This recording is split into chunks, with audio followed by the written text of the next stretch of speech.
kita selalu juga tertipu memandang bentuk dan rupa. Bagaimana supaya kita bisa memandang Allah pada diri? Kalau sama gelas pecahkan, kalau sama diri hancurkan, meleleh darahku.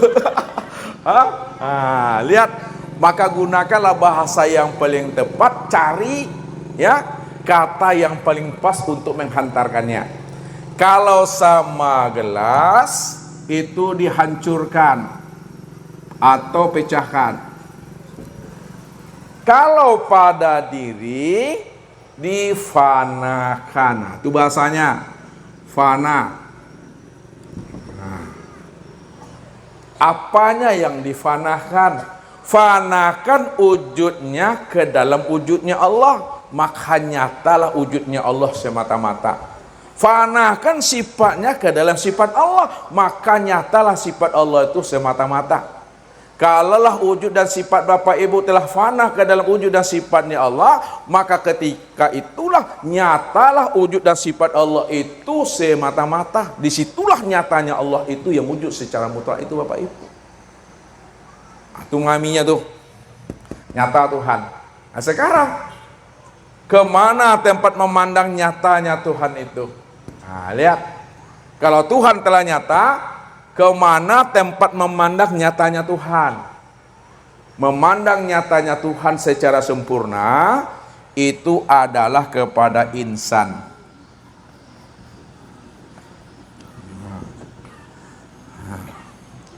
Insan itulah tempat memandang kesempurnaan nyatanya Tuhan itu. Apa kata Allah? Ini kata Allah nih dalam hadis qudsi. Al insanu nafsi wa ana nafsuhu. Insan itu adalah diriku dan akulah dirinya insan itu. Yang kedua, al insanu siri wa siri sifati wa sifati la ghairi. Insan itu adalah rahasiaku, rahasiaku itu adalah sifatku, sifatku itu tiada lain adalah aku. Makanya diri Bapak Ibu inilah kesempurnaan memandang nyatanya akan diri Allah. Alam ini kan nyatanya diri Allah juga Bapak Ibu. Akan tetapi nyatanya diri Allah pada alam. Sempurna pada diri. Disitulah rahasianya tuh. Wajib kita mengenal diri itu. Supaya kita tahu siapa sejati diri. Siapa seakmal diri. Siapa diri sejati. Dan siapa sebenar-benar diri. Rupanya yang dikatakan seakmal diri. Diri sejati. Sejati diri. Itu tiada lain adalah Allah subhanahu wa ta'ala.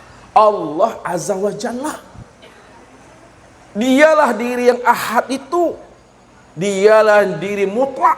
Dialah diri yang wahdatul wujud yang sebenar-benarnya Bapak Ibu. Nyata pada diri Bapak Ibu ini. Insan. Nah, kalaulah Tuhan itu telah nyata pada insan, apanya yang nyata sebenarnya? Nah, lihat. Apanya betul yang nyata pada diri Bapak Ibu? Apanya Tuhan yang nyata? Nyatanya Tuhan itu pada insan, yang nyata itu adalah zatnya. Yang nyata itu adalah sifatnya. Yang nyata itu adalah asmanya. Yang nyata itu adalah af'alnya. Karena yang nyata itu adalah zat Allah, sifat Allah, asma Allah, dan af'al Allah, maka disebutlah insan itu namanya wujudullah. Ini dia. Disebutlah insan itu ainullah. Disebutlah insan itu hakikatullah. Itu dia memahami secara bahasa hakikat itu. Sekarang, kalaulah zat Allah nyata pada insan, sifat Allah nyata pada insan, asma Allah nyata pada insan, afal Allah nyata pada insan, Kita lihat satu-satu. Nyatanya afal Allah pada insan terpandang pada tubuh. Nah, lihat. Ya, nyatanya afal Allah pada insan nampak pada tubuh. Jadi apa yang diperbuat oleh tubuh ini, itulah sebenarnya nyatanya fiil atau perbuatan Allah itu. Wallahu khalaqakum wa ma ta'malun. Wallahu khalaqakum wa ma ta'malun. Allah lah yang menciptakan kamu, dan Allah pula yang menciptakan apa-apa yang kamu perbuat. Jadi sebesar zarah, kulu min indillah. Sebesar zarah dari perbuatanmu itu nyatanya perbuatan aku. Ma indakum yanfadu wa ma indallahi baqi. Apa yang ada di sisimu itu hakikatnya binasa, tidak pernah ada. Dan apa yang di sisi Allah itulah kekal abadi itu, Bapak Ibu. Nah, maka disitulah kita paham bahwa diri kita itu tidak ada. Itulah yang disebut diri yang la haula wala quwata illa billah itu. Nih dia. La haula wala quwata illa billah. Tidak ada daya, tidak ada upaya, melainkan hanya daya dan upaya Allah. Pertanyaannya, mana yang diri la haula wala quwata pada diri Bapak Ibu, dan mana pula yang dikatakan illa billah pada diri Bapak Ibu? Nah, lihat. Yang dikatakan la haula wala quwata pada diri, inilah yang disebut namanya dengan tubuh jasmani. Nah, la haula wala quwata ini adalah tubuh. Nah, ini bangkai ini cangkangnya, ini kesingnya. Ya. Ini diri yang KW namanya Bapak Ibu. Lihat tuh yang KW. Yang busuk kehancur, kalapuak. Ini yang KW itu. Ini hakikatnya mati nih. Buta, tuli, bisu, lemah, papoh, mati. Itu yang la haula wala quwata itu. Lalu mana yang ilah bilah pada diri Bapak Ibu? Yang membuat tubuh ini bisa bergerak, yang membuat tubuh ini bisa hidup. Itulah yang dikatakan namanya ilah bilah pada diri itu yang ruh tuh. Itu yang ilah bilah tuh. Makanya ketika Allah bertanya dalam firman-Nya, wa yas'alunaka 'anir ruh qul ruh min amri rabbi. Mereka bertanya kepada engkau hai Muhammad tentang ruh, katakan hai Muhammad bahwa ruh itu adalah urusan aku, kata Allah. Wa ma utitu minal ilmi illa qalilah. Tidaklah aku beri kamu pemahaman tentang ruh, ilmu tentang ruh, melainkan sedikit. Sedikit itu maksudnya sedikit yang tahu, sedikit pula yang diberitahu. Jadi yang sedikit yang tahu itu adalah sedikit yang diberitahu oleh Allah. Sedikit menurut Allah, banyak menurut awak tuh Bapak Ibu. Banyak menurut kita, alun cuki seiprit menurut Tuhan lena. Seiprit le tahu. Sengenyang. Secuil, itu secara arti. Secara makna, mereka bertanya kepada engkau hai Muhammad tentang ruh, katakan hai Muhammad bahwa ruh itu adalah aku, kata Allah. Di mana letaknya ruh itu adalah aku? Karena ruh itu adalah sifatku wa sifatilah ghairi. Karena ruh itu ada sifatku, maka sifatku itu tiada lain adalah aku itu. Kalaulah sifat itu tiada lain adalah aku, akulah itu. Wa fi anfusikum afala tubsirun, kata Allah. Untuk lebih memudahkan Bapak Ibu memahaminya, yang diri Bapak Ibu itu yang mana? Tadi ini baru jalan nih. Kenal diri, kenal Tuhan. Yang mana yang diri Bapak Ibu tadi? Lihat. Supaya nyata nanti di situ. Yang mana yang diri Bapak Ibu nih? Yang sebenar-benar diri Bapak Ibu tuh, inilah yang disebut namanya dengan hayat. Ya Bapak Ibu ya. Yang mana diri Bapak Ibu? Yang sebenar diri itu hayat. Namun hayat itu baru sebutan tuh Bapak Ibu. Setiap sebutan, setiap nama ada orangnya tuh. Jangan taunya hayat-hayat tapi tidak tahu orang yang mana. Nah, lihat mana yang sebenar hayat. Yang sebenar hayat itu adalah nyawa. Nyawa itu maknanya nyata, wujud Allah tuh meliputi sekalian tubuh dan memenuhi sekalian rongga tubuh. Itu yang nyawa tuh. Nyawa itu juga baru sebutan. Mana yang nyawa tuh? Yang nyawa itu, itulah yang disebut namanya dengan napas. Kadang kita sulit mencari yang hidup di dalam diri. Padahal Bapak Ibu setiap saatnya bernapas. Itu yang turun masuk tuh, yang keluar masuk, yang turun naik tuh. Ya, kita payah mencari yang hidup di dalam diri. Padahal kita setiap saatnya bernapas. Yang keluar masuk, yang turun naik. Itu napas. Napas ini itu baru sebutan. Mana yang sebenar napas tuh? Yang sebenar napas itu yang ruh itu. Nah, yang ruh.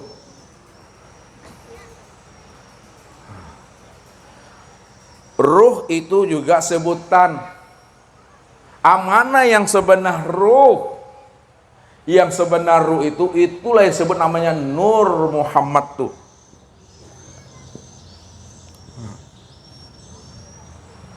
Mana yang Nur Muhammad tuh? Yang sebenarnya Nur Muhammad itulah yang disebut namanya dengan sifat. Sifat yang mana? Itu yang sifat ma'ani itu. Sifat yang 7. Nih.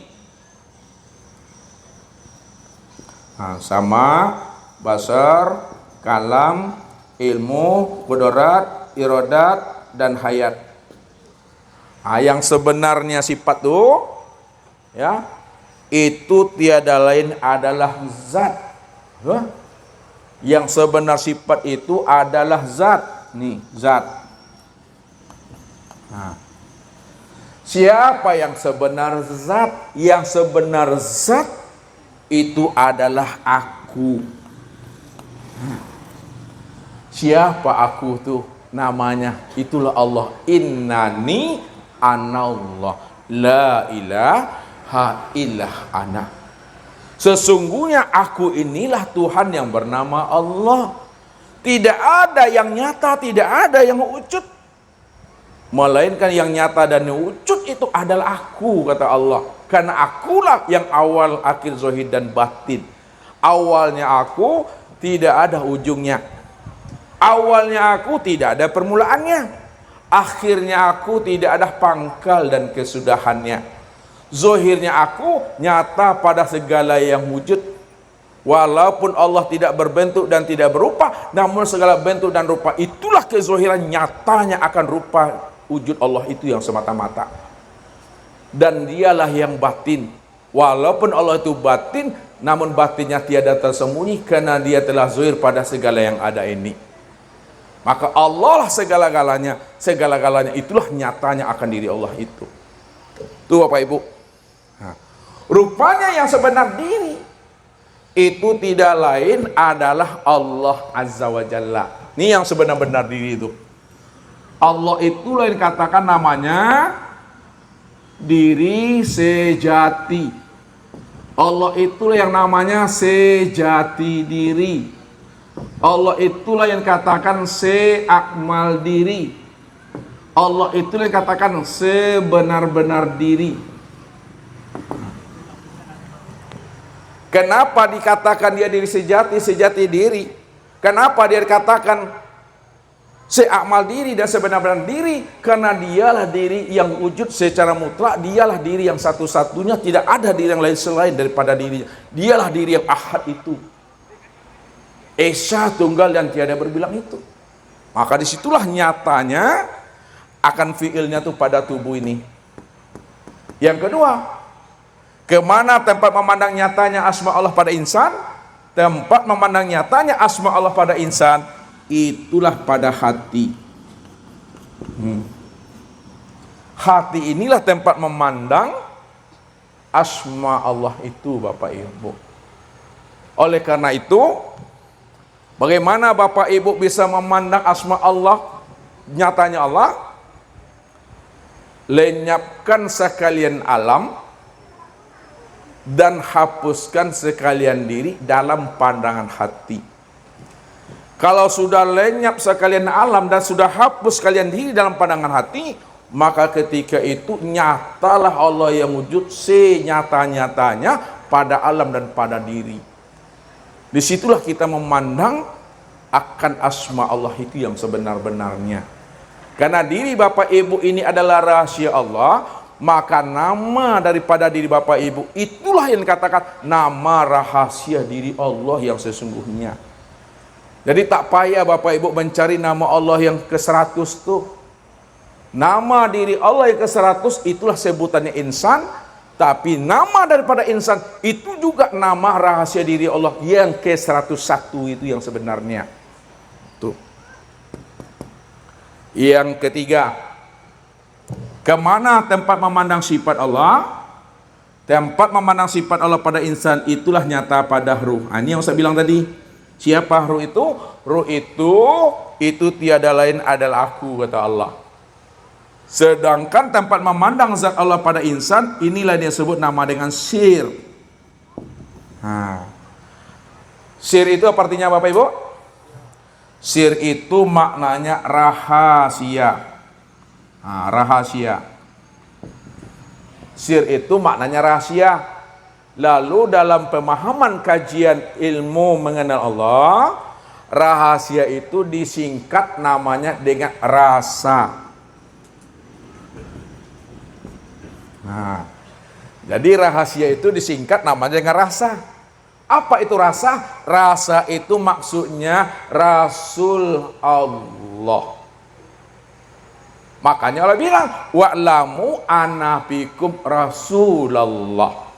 Ketahuilah bahwa di dalam dirimu itu ada Rasul Allah. Mana yang Rasul Allah? Yang dikatakan namanya singkatan rasa, yang disebut rahasia, itu adalah ruh. Ruh itulah yang disebut namanya rasa. Rasul Allah itu wa'lamu anna fikum Rasulullah. Ketahuilah bahwa dalam dirimu itu ada Rasulullah, utusan Allah. Ja'akum rasulun min anfusikum. Telah datang kepada kamu seorang rasul dari dalam dirimu sendiri. Itulah yang disebut namanya ruh. Ruh itulah yang dikatakan rasa. Rasa itulah yang disebut namanya Rasul Allah. Wa fi anfusikum afala tubsirun. Inilah Bapak Ibu. Sudah sempurna nyatanya Bapak Ibu. Pertanyaannya, kalaulah Allah itu telah sempurna wujud dan nyatanya pada alam, dan sempurna lagi wujud nyatanya pada diri insan, Bapak Ibu sudah kenal dia atau belum? Sudah lihat dia atau belum? Sudah nampak atau belum? Halo? Kalau Allah itu sudah nyata, Allah itu telah zahir pada alam dan sempurna pada diri, Bapak Ibu dah lihat atau belum? Kalau alun jua ya butuh sengit nama. Lepas ni aku sudah nyata Bapak Ibu. Apabila Bapak Ibu sudah memandang Allah, sudah lihat Allah, maka ketika itu Bapak Ibu pasti mati. Orang yang bisa lihat Allah itu adalah orang yang mati. Ini yang dikatakan oleh Nabi, innakum dan tararabakum hatta tamutu. Kamu tidak akan pernah bisa memandang Allah kalau kamu belum mati.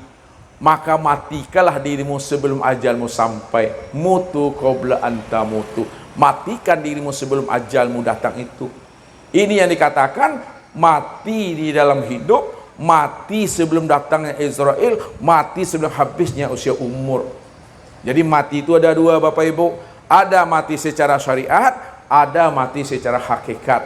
Mati secara syariat bagaimana Ibu? Mati secara syariat itu gimana? Mati secara ilmu syariat. Berpisahnya ruh dengan jasadnya. Kalau udah lepas ruh ini, meninggalkan cangkangnya, itu mati secara syariat. Jadi orang yang mati secara syariat belum tentu lihat Allah lagi. Hah?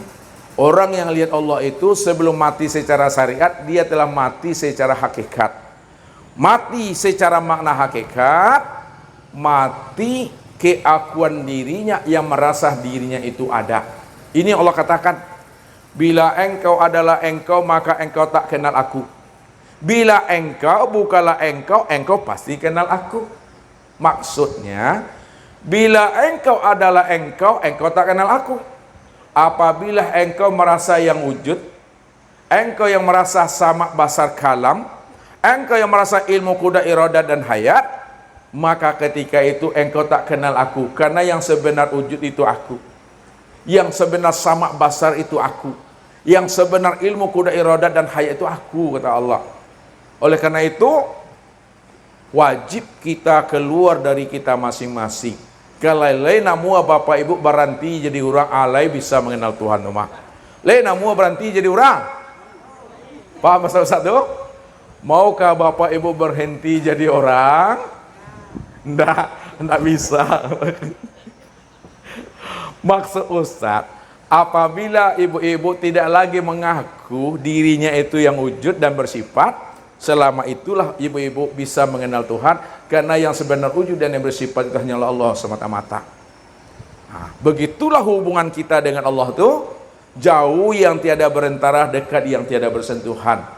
Kenapa jauh yang tiada berantara? Jauh, tapi tidak ada jaraknya. Dekat, tapi dia tidak bersentuhan. Sebabnya, karena dia cuma yang wujud dan yang tunggal.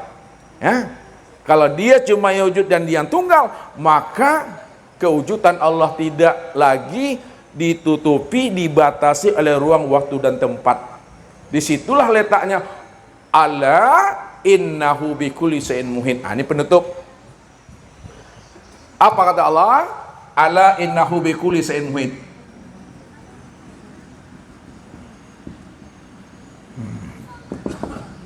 Ketahuilah bahwa sesungguhnya Allah itu sudah meliputi akan segala sesuatu.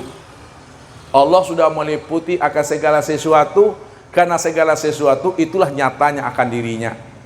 Akan tetapi Bapak Ibu, kesempurnaan Allah meliputi akan segala sesuatu itu sempurna pada diri insan. Apa kata Allah? Inna rabbaka ahata binnas. Nah, ini jawabannya. Inna rabbaka ahata binnas. Sesungguhnya Allah itu sudah meliputi diri setiap insan. Allah itu sudah meliputi diri setiap insan. Bahwa insan inilah kesempurnaan nyatanya diri Allah itu yang sempurna, Bapak Ibu. Maka orang yang telah mengenal Allah dengan jalan mengenal dirinya disebutlah insan kamil mukamil. Insan kamil mukamil itulah kenyataan kesempurnaan memandang diri Allah itu secara nyata, Bapak Ibu. Mungkin ini Bapak Ibu ya tentang Awaluddin Ma'rifatullah itu. Maka setelah Bapak Ibu mengenal akan Tuhan melalui diri, apapun macam dan bentuk amal ibadah yang Bapak lakukan, maka itu yang disebut namanya amal ma'rifat. Itu yang disebut namanya amal daimun. Itu yang dikatakan namanya amal yang berkekalan itu. Ya. Jadi amal daimun, amal ma'rifat, amal yang berkesinambungan adalah amal yang senantiasa berada dalam keadaan fana dan baqabilah dia.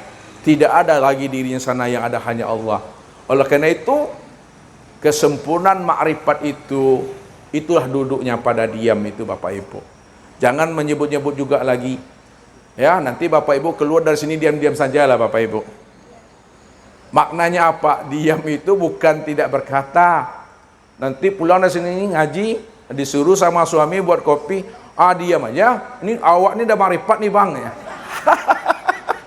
Bukan diam tidak berkata, Bapak Ibu. Tetap berkata, tetap berbicara, tapi kita paham yang berkata dan berbicara itu bukanlah kita, tapi tiada lain adalah Allah itu sendiri. Dia yang berkata dan dia pula yang mendengarkan apa yang dikatakannya itu.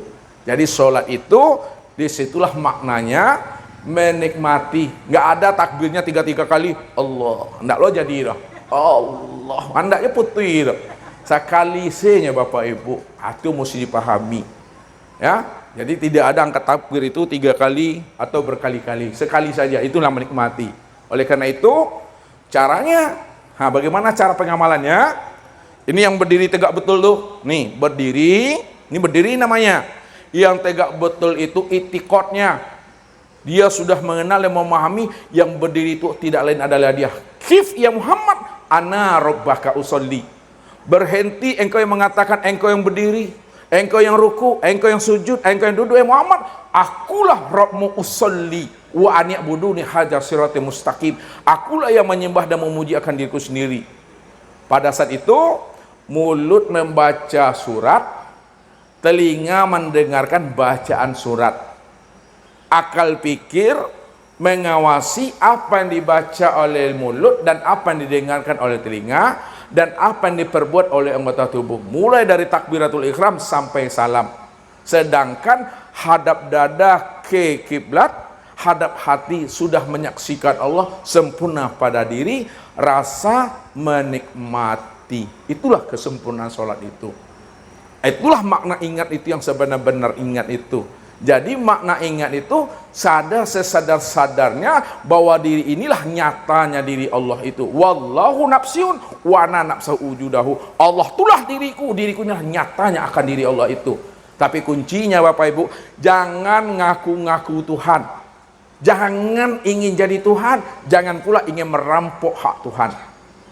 Ya. Jadi ilmu yang Ustaz ajarkan ini bukan menyuruh Bapak Ibu ngaku Tuhan. Bukan menyuruh Bapak Ibu jadi Tuhan. Bukan menyuruh Bapak Ibu merampok hak Tuhan jadi Fir'aun nanti. Ilmu yang Ustaz ajarkan ini adalah ilmu tauhid murni. Maksudnya apa? Apa yang Ustaz ucapkan itu untuk memberikan pemahaman dan penjelasan. Hanya Allah sajalah yang wujud dan yang ada. Inilah yang disampaikan oleh Syekh Siti Jenar dengan ajarannya Manunggaling Kaulu Gusti. Ini yang disampaikan oleh Ibnu Arabi dengan wahdatul wujudnya. Ini yang dikatakan namanya oleh Abu Mansur Al-Halad dengan hululnya. Ini pula yang dikatakan oleh Syekh Abu Yazid Al-Bustami dengan itihadnya. Apa yang disampaikan mereka, bukan mereka mengatakan diri mereka Tuhan, tapi apa yang mereka sampaikan dalam rangka memurnikan akan keesaan diri Allah. Hanya Allah cuma yang ada, Allah cuma yang wujud dan semata-mata. Itu saja Bapak Ibu yang dirahmati oleh Allah. Aku pun dah capek aku nih Nanti kalau ada mau bertanya silakan. Kita buka pertanyaan dan tanya jawab. Billahi taufik wal hidayah. Wassalamualaikum warahmatullahi wabarakatuh.